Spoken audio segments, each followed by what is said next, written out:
नीचे नहर ऊपर दरिया, ये है दुनिया का 8वां अजूबा। मेल्सी में हेड सैफन का ये मकाम जहाँ से एक ही वक्त में नहर और दरिया ऊपर नीचे से गुजरते हैं।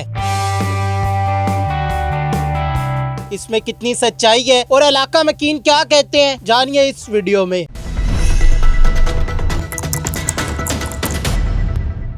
कहा जाता है कि 8वां अजूबा है, ऊपर से दरिया गुजरता है, नीचे से नहर गुजरती है। क्या ये सच है? बिल्कुल ये सच है। ये दुनिया का 8वां अजूबा है। ये कब तामीर हुआ था और किसने तामीर करवाया था? ये 1960 में इसको तामीर स्टार्ट हुई थी और उसके बाद 1964 में इसकी तामीर मुकम्मल करवाई गई थी और ज़िया का दौर था वो। इसे बनाने का जो मकसद है वो क्या था? वो इसका मकसद यही है कि इसका जो नहर का पानी है वो रोही तक पहुँचाना था, ताकि वहाँ जो बिल्कुल खुश्क साली थी, पानी नहीं था, वहाँ तक पहुँचाने के लिए इस नहर को बनाया गया था। जो इंजीनियर थे जिन्होंने इसको बनाया था वो कहाँ से आए थे? जितने भी इंजीनियर्स जो इसकी कंस्ट्रक्शन में शामिल थे वो सारे ब्रिटिश थे। तो इस पर खर्चा कितना आ गया था उस टाइम पे?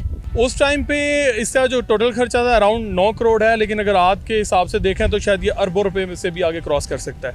तो उसके बाद इसमें चेंजिंग वगैरह की गई या दोबारा कुछ तामीरात हुई है? जी बिल्कुल। पहले क्योंकि पानी का जो देखा गया था, मैयर किया गया था, वो 4 पॉइंट्स में पूरा हो गया था, लेकिन बाद में एक और इलाके को इन्होंने कंसिडर किया, वहाँ पे पानी पहुँचाना था, तो उसके लिए 1 पॉइंट और किया। अब ये टोटल 5 पॉइंट्स हैं जो ये नहर को आगे लेकर जा रहे हैं पानी। तो इस नहर की जो कि इसके नीचे से गुजर रही है, इसकी जो गहराई है वो तकरीबन कितनी है? वो तकरीबन 35 फीट तकरीबन है, 35 फुट गहरा है नीचे की जाने, नीचे की तरफ। तो यहाँ पे कभी कोई हादसा वगैरह तो पेश नहीं आया? नहीं, कभी भी नहीं आया। इसी वजह से ये एक 8वां अजूबा है दुनिया का। तो लोग कहाँ कहाँ से देखने आते हैं और उनका क्या रद्द-ए-अमल होता है? पूरे पाकिस्तान से जिनको जो शौकीन है, एक्सप्लोरर हैं, ट्रैवलर हैं, वो इसको दूर दूर पाकिस्तान से देखने आते हैं। और अगर इस जगह को थोड़ा सा और प्रमोट किया जाए तो मेरे ख्याल से इंटरनेशनल लेवल पे भी इसको एक अजूबे के तौर पे दिखाया जा सकता है।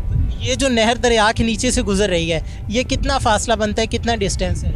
अगर ये टोटल डिस्टेंस देखा जाए तो ये 100 किलोमीटर के अराउंड में है। अगर आप ये देखते हैं कि इस ब्रिज से नीचे से कितना है, तो ये तकरीबन 1 किलोमीटर के अराउंड में। कि अगर दरियाई चनाब से लेके जिस इलाके को सैराब किया जा रहा है 100 किलोमीटर, ये अराउंड 100 किलोमीटर है तकरीबन। पे हादसा वगैरह नहीं पेश? कभी कोई हादसा पेश नहीं आया। जो गवर्नमेंट ऑफ पाकिस्तान है उन्हें क्या कहना चाहेंगे कि किस तरह इस इलाके को मज़ीद प्रमोट किया जा सकता है कि मज़ीद लोग जो है यहाँ पर आएँ, विज़िट करें, इससे देखें? जी बिल्कुल। जैसे मैं खुद भी एक ट्रैवलर हूँ, ये बहुत एक अजूबा है। यहाँ पे थोड़ी सी फैसिलिटेशन होनी चाहिए कि जो ट्रैवलर्स हैं या फैमिलीज आती हैं उनको थोड़ा सा सेफ इन्वायरमेंट चाहिए। कि कौन कौन सी चीज़ें हैं यहाँ पर हो जाए तो ये बेहतर हो सकता है? ये छोटे छोटे ढाबे हैं और ये लोकल्स हैं, तो यहाँ पे भी फैमिलीज उस तरह सिक्योर फील नहीं करती। अगर यहाँ पे थोड़ी सी अच्छी कंस्ट्रक्शन कर दी जाए, जहाँ पे बेसिक फैसिलिटीज़ हों, आपको अगर किसी को रहना है स्टे के लिए तो छोटा मोटा होटल भी हो, उसके बाद वाशरूम्स एक बेसिक नेसेसिटी है फैमिलीज़ के साथ, और इसी तरह खाने पीने के जो हाइजीनिक इशूज़ हैं उसको भी थोड़ा सा अगर ये इम्प्रूव कर लें तो ये बहुत बेस्ट हो सकता है। तो आप यहाँ पे आए हैं, आपने कुछ टेस्ट किया है, खाया पिया है? जी अभी बिल्कुल मछली ऑर्डर की है, वो बन रही है। बिल्कुल नाज़रीन, हमारे साथ जो इलाका मकीन है वो मौजूद थे।